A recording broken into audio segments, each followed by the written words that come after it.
സൗദിയിലെ ആരോഗ്യ മേഖലയിൽ കൂടുതൽ സൗദിവൽക്കരണം പ്രഖ്യാപിച്ചിരിക്കുകയാണ്. ഫിസിയോതെറാപ്പി, ലബോറട്ടറി, അതുപോലെ തന്നെ റേഡിയോളജി തുടങ്ങിയ 4 മേഖലയിലായിട്ടാണ് കൂടുതൽ സൗദികൾ നിയമിക്കാൻ പോകുന്നത്. ബഹ്റൈനിലേക്ക് വന്നാൽ ബഹ്റൈനിലെ കേരള സമാജത്തിൽ മുഖ്യമന്ത്രി പിണറായി വിജയൻ പങ്കെടുക്കുന്ന പരിപാടി ഇതാ പുരോഗമിച്ചുകൊണ്ടിരിക്കുന്നു. ദുബായ് നഗരത്തിലാണെങ്കിൽ ദീപാവലി ആഘോഷങ്ങൾ ആരംഭിച്ചു കഴിഞ്ഞിരിക്കുകയാണ്.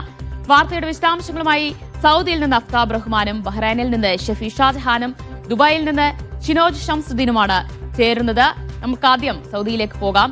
സൗദിയിലെ ആരോഗ്യ മേഖലയിൽ ഞാൻ നേരത്തെ സൂചിപ്പിച്ചതുപോലെ കൂടുതൽ സൗദിവൽക്കരണം പ്രഖ്യാപിച്ചു കഴിഞ്ഞിട്ടുണ്ട്. അത് ഏതൊക്കെ മേഖലയിലായിട്ടാണ് സൗദിവൽക്കരണം വരുന്നത് എന്നൊക്കെയാണ് നമ്മൾ ആദ്യം പരിശോധിക്കാൻ പോകുന്നത്. ഓരോ സ്ഥാപനത്തിലെയും ആകെയുള്ള ജോലികളിൽ 70% വരെ ജീവനക്കാർ സൗദികളായിരിക്കണം എന്നതാണ് നിബന്ധന വരുന്നത്. അഫ്താബ് റഹ്മാൻ വിവരങ്ങൾ നൽകാനായി ചേരുന്നു. അഫ്താബ്, ഏതൊക്കെ മേഖലകളിലാണ് ഇപ്പോൾ കൂടുതലായി സൗദിവൽക്കരണം പ്രഖ്യാപിച്ചിട്ടുള്ളത്? സൗദിയിലെ വിവിധ മേഖലകൾ തുടരുന്ന സൗദിവൽക്കരണത്തിന്റെ തുടർച്ചയാണ് ഇപ്പോൾ പ്രഖ്യാപിച്ച 4 മേഖലയിലെ സൗദിവൽക്കരണം.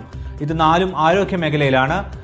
അതിലേറ്റവും പ്രധാനപ്പെട്ട മേഖല എന്ന് പറയുന്നത് ഫിസിയോതെറാപ്പിയും തെറാപ്യൂട്ടിക് ന്യൂട്രീഷൻ എന്ന് പറയുന്ന ഈ 2 മേഖലയാണ്. ഈ 2 മേഖലയിലും 80% സൗദിവൽക്കരണം പ്രഖ്യാപിച്ചിരിക്കുന്നത്.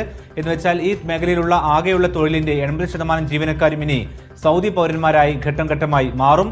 മറ്റൊരു മേഖല പ്രധാനപ്പെട്ടത് മെഡിക്കൽ ലാബോറട്ടറി മേഖലകളാണ്. ഇതിൽ 70% വരെയാണ് സൗദിവൽക്കരണം പ്രഖ്യാപിച്ചിട്ടുള്ളത്. മറ്റൊന്ന് റേഡിയോളജി വകുപ്പാണ്.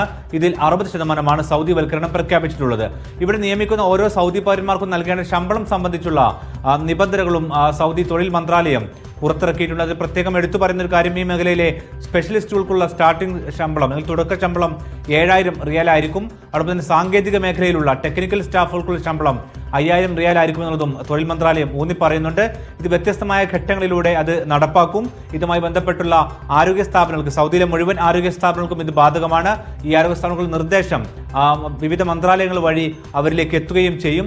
ഘട്ടം ഘട്ടമായിട്ടായിരിക്കും ഇത് നടപ്പിലാക്കുക. ആദ്യഘട്ടത്തിൽ ഈ രംഗത്ത് ലഭ്യമായിട്ടുള്ള സൗദികളെ വേഗത്തിൽ നിയമിക്കുന്നതിനാണ് പരിഗണന നൽകുക. അതോടൊപ്പം തന്നെ ഓരോ സ്ഥാപനങ്ങളും അവരുടെ മേഖലയിൽ, അവരുടെ ഈ രംഗത്തുള്ള 4 മേഖലയിലുള്ള തൊഴിലവസരങ്ങൾ സംബന്ധിച്ചുള്ള വിശദാംശങ്ങളും മന്ത്രാലയത്തിന് കൈമാറേണ്ടി വരും.